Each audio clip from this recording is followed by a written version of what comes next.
उसके बाद राजवीर अपनी आंखें बंद करके बैठ गया। तभी समर उससे बोला, सर एक बात पूछूं आपसे? राजवीर ने जवाब दिया,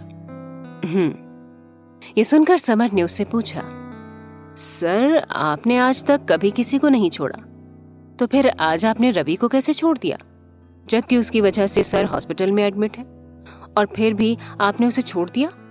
समर का सवाल सुनकर राजवीर ने अपनी आंखें खोली और कहा, क्योंकि उसमें मुझे कहीं ना कहीं खुद की छवि दिख रही थी। मैं भी पहले सिर्फ पैसे और पावर के पीछे ही भागता था, और मेरे रास्ते में जो भी आता था उसे बर्बाद कर देता था।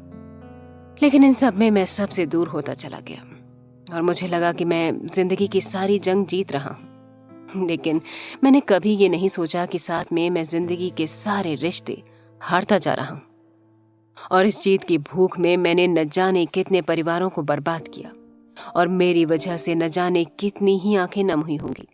पर सच बोलें तो बात जब खुद पर आती है तभी पता चलता है कि हम क्या कर रहे हैं। समर बोला, सर मैं आपके साथ हमेशा से रहा हूं, और मुझे पता है कि आप कभी भी रवि जैसे नहीं हो सकते। आप एक बहुत ही पवित्र आत्मा है सर। समर की बातें सुनकर राजवीर बोला, इस माया जाल में कब कौन सी आत्मा गलत राह पर चल दे ये कह पाना जरा मुश्किल है। खैर छोड़ो, रवि पर जरा नजर रखना, क्योंकि सांप के दांत भले ही नहीं रहे, लेकिन वो कभी भी फन उठाने की कोशिश कर सकता है। थोड़ी देर के बाद वो लोग हॉस्पिटल पहुंच गए। फिर राजवीर आईसीयू की तरफ गया तो देखा कि कोमल जी अर्णव के पास बैठे बैठे ही सो गई थी, और रूही और मेहर दोनों सोफे पर बैठे हुए थे। ये देखकर राजवीर अंदर आया और मेहर से बोला, तुम मिसेस सिंघानिया को घर लेकर चले जाओ, उन्हें रेस्ट की जरूरत है। मेहर बोला, हमने कहा था भाई, लेकिन वो नहीं मानी। राजवीर मेहर और रूही की तरफ देखकर बोला, ठीक है तो उन्हें सोफे पर सुला दो और तुम दोनों घर चले जाओ। रूही बोली, लेकिन भाई आप? राजवीर बोला, मैं यहीं रहूंगा, तुम जाओ। ये सुनकर मेहर और रूही वहां से चले गए। फिर राजवीर एक चेयर पर बैठ गया और अपनी आंखें बंद कर लीं। तभी उसका फोन बजा तो उसने फोन की तरफ देखा। उसे इश्की कॉल कर रही थी। ये देखकर उसके होठों पर स्माइल आ गई। सुबह का वक्त। अर्णव को धीरे धीरे होश आने लगा, और वो जैसे ही उठे तो कोमल को अपने पास बैठे देखकर उन्हें आवाज दी, जिससे कोमल ने उनकी तरफ देखा और खुश होकर बोली, आपको होश आ गया, मैं अभी डॉक्टर को बुलाती हूँ। ये बोलकर वो एक नर्स से डॉक्टर को बुलाने के लिए बोल देती है। वहीं राजवीर को जैसे ही पता चला कि अर्णव को होश आ गया तो वो भी वार्ड के अंदर आया और उनसे पूछा, अब आप कैसा फील कर रहे हैं? राजवीर को देखकर पहले ही अर्णव को बहुत खुशी हुई, और जब उन्होंने ये सुना कि वो उनसे बात कर रहा था तो वो और भी ज्यादा खुश हो गए और अपना सिर हिलाकर बोले, ठीक हूं। तभी डॉक्टर भी अंदर आ गए और उनका चेकअप करने लगे। चेकअप हो जाने के बाद राजवीर ने डॉक्टर से पूछा, क्या अब हम इन्हें प्राइवेट रूम में शिफ्ट कर सकते हैं? डॉक्टर बोले, एक दो टेस्ट करने के बाद हम इन्हें शिफ्ट कर देंगे। ये सुनकर राजवीर कुछ नहीं बोला। तभी मेशा और मेहर भी अंदर आए और अर्णव को होश में देखकर भागकर उनके पास आए और उनके गले लग गए। दोनों को यहाँ देखकर राजवीर ने उनसे पूछा, रूही और इश्की नहीं आए? मिशा बोली, वो भाई दी दादी के साथ हैं और इश्की रेस्ट कर रही है। मैंने उसे आने नहीं दिया क्योंकि रात को उसको फीवर आ गया था और सुबह भी उसे हल्का सा फीवर था। इश्की की तबीयत के बारे में जानकर राजवीर परेशान हो गया, पर उसने किसी को भी ये पता नहीं चलने दिया। कुछ घंटे के बाद अर्णव जी की रिपोर्ट आ गई और सब कुछ ठीक होने की वजह से उन्हें प्राइवेट रूम में शिफ्ट कर दिया गया। कोमल जी राजवीर की तरफ देखकर बोली, राजवीर तुम रात से यहीं पर हो और फिर इश्की की तबीयत भी ठीक नहीं है, इसलिए तुम अभी घर चले जाओ।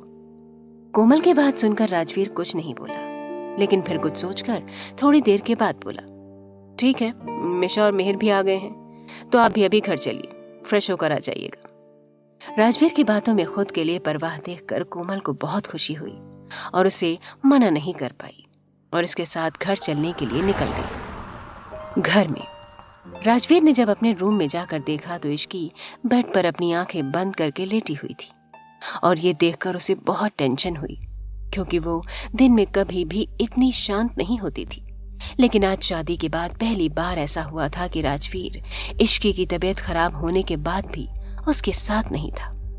राजवीर इश्की के पास गया और उसके सिर पर हाथ रखा।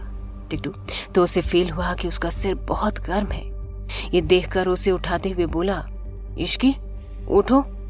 राजवीर की आवाज सुनकर इश्की जल्दी से उठ गई और उसे देखकर उसने पूछा, आप आ गए? अब अंकल कैसे हैं? इश्की की बात सुन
ठीक नहीं हो जाती तब तक इस रूम से बाहर नहीं निकलोगी, एंड दैट्स फाइनल।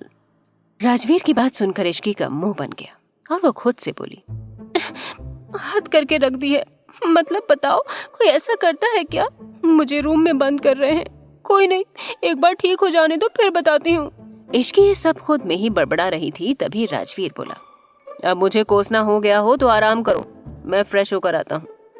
ये बोलकर वो बाथरूम में चला गया और दवाई की वजह से इश्की को भी नींद आ गई। राजवीर जब बाथरूम से बाहर आया तो उसने देखा कि इश्की सो चुकी थी।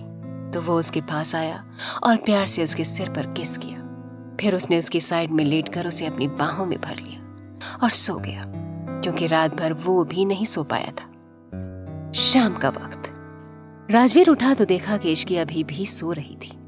ये देखकर वो उसे उठाने लगा, लेकिन वो उठने का नाम ही नहीं ले रही थी। फिर इश्की नींद में ही बोली, मुझे और सोना है, रात भर मैं आपकी वजह से सो नहीं पाई हूँ। ये सुनकर राजवीर अपनी एक आईब्रो उठाकर बोला, पूरी रात तो मैं हॉस्पिटल में था, फिर मेरी वजह से कैसे? इस पर इश्की राजवीर के सीने में छिप कर बोली, वो इसलिए क्योंकि आप नहीं थे, और आपको तो पता है कि मुझे आपके बिना नींद ही नहीं आती है।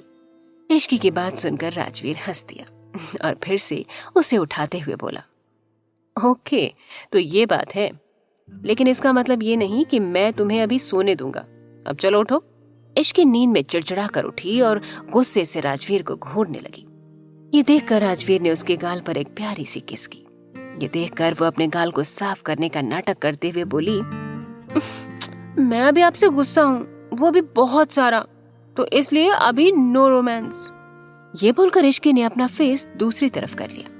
राजवीर हंसते हुए इश्की की नाक को खींचकर बोला, अच्छा, इतना सारा गुस्सा, और वो भी इतने छोटू सी नाक पर।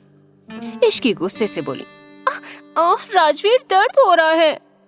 राजवीर बोला, ओह, मैं तो बस ये चेक कर रहा हूँ कि इतना सारा गुस्सा है कहाँ पर। इश्की बेड से नीचे उतरते हुए बोली, हो गया आपका? और फिर वो बाथरूम में चली गई। राजवीर ने इश्की को देखा, फिर अपने स्टडी रूम में चला गया। थोड़ी देर के बाद वो भी स्टडी में आकर राजवीर की गोद में बैठ गई और ये देखकर वो बोला, कोई तो बहुत ज्यादा गुस्से में था। इश्की बहुत ही प्यारी सी आवाज में बोली, आपसे ज्यादा देर गुस्सा तक नहीं रहा जाता।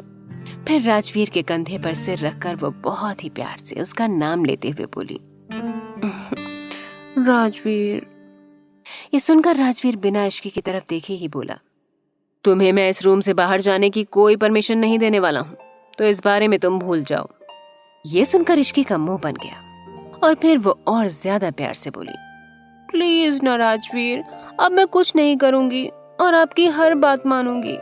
अब प्लीज एक बार मुझे बाहर जाने दीजिए, मैं रूम में रह रहकर बोर हो जाती हूँ। राजवीर ने इश्की की तरफ देखकर कहा, बेकार की जिद छोड़ो इश्की, मैंने कहा ना कि जब तक तुम ठीक नहीं हो जाती इस रूम से बाहर नहीं जाओगी तो मतलब नहीं जाओगी। तुम्हें जो भी करना है इस रूम में करो और तुम्हें जो भी चाहिए वो तुम्हें यहीं मिल जाएगा, लेकिन तुम्हें बाहर जाने की परमिशन नहीं है क्योंकि मैं तुम्हें फिर से उसी हालत में नहीं देख सकता। इश्की सुनकर कुछ नहीं बोली और वैसे ही राजवीर के गले से लगी रही। फिर उसने कुछ सोचकर उसके लैपटॉप को बंद कर दिया और उसकी तरफ देखकर बोली, ठीक है, मैं रूम के बाहर नहीं जाऊंगी, लेकिन जब तक आप इस रूम के अंदर हैं आप मेरे साथ रहेंगे और कुछ भी नहीं करेंगे। अगर आपको मंजूर है तो बोलिए। राजवीर ने जवाब दिया, ठीक है। इश्की खुश होकर बोली, ओके, तो फिर चलिए हम चलकर मूवी देखते हैं। राजवीर ने पूछा, मूवी? कौन सी मूवी? इश्की खुश होकर बोली, कोई भी हॉरर मूवी। आपको पता है मुझे ना हॉरर मूवीज बहुत पसंद है, लेकिन अकेले देखने में डर लगता है, पर आज तो आप मेरे साथ हैं तो मैं देख सकती हूँ। राजवीर बोला, मुझे नहीं पता था कि तुम्हें कोई चीज डरा भी सकती है। इश्की बोली, हाँ तो इसमें कौन सी बड़ी बात है, हर इंसान को किसी न किसी चीज से डर तो लगता ही है, एंड आई एम श्योर आपको भी किसी चीज से डर लगता होगा। राजवीर बोला, हो सकता है, लेकिन आज तक मुझे वो चीज मिली ही नहीं जो मुझे डरा सकती है। इश्की अपना मुंह दूसरी तरफ करके बोली, आपने अपने डर को ढूंढा ही नहीं होगा। राजवीर ने अपनी एक आईब्रो ऊपर उठाकर पूछा, भला मैं अपने ही डर को क्यों ढूंढूंगा? इश्की प्राउडली बोली, वो इसलिए क्योंकि इंसान को पता होना चाहिए कि उसे किस चीज से डर लगता है और उस पर काबू कैसे पाना है। अब मुझे ही देख लीजिए, मुझे हॉरर मूवीज से डर लगता है और ये मुझे पता है, तो जब मैं किसी के साथ मूवी देखती हूँ तो मैं अपने डर पर काबू कर लेती हूँ। फिर इश्की ने राजवीर की तरफ देखा जो उसे घूर कर देख रहा था और ये देखकर उसने पूछा, क्या हुआ? राजवीर बोला, कुछ नहीं, मैं तो बस ये सोच रहा हूँ कि भगवान ने तुम्हें किस घड़ी में बनाया होगा। ये सुनकर इश्की का मुंह फिर से बन गया और वो बोली, आप मेरा मजाक उड़ा रहे हैं। राजवीर इश्की की तरफ देखकर बोला, नहीं, बिल्कुल भी नहीं, मैं तो सब ऐसे ही सोच रहा था। खैर छोड़ो इन बातों को और चलो चलकर मूवी देखते हैं। ये बोलकर राजवीर इश्की को अपने साथ लेकर स्टडी रूम से बाहर आया और फिर दोनों एक मूवी लगाकर देखने लग गए। क्या रवि राजवीर के खिलाफ फिर से कोई कदम उठाएगा और क्या इश्की राजवीर की बात मानेगी?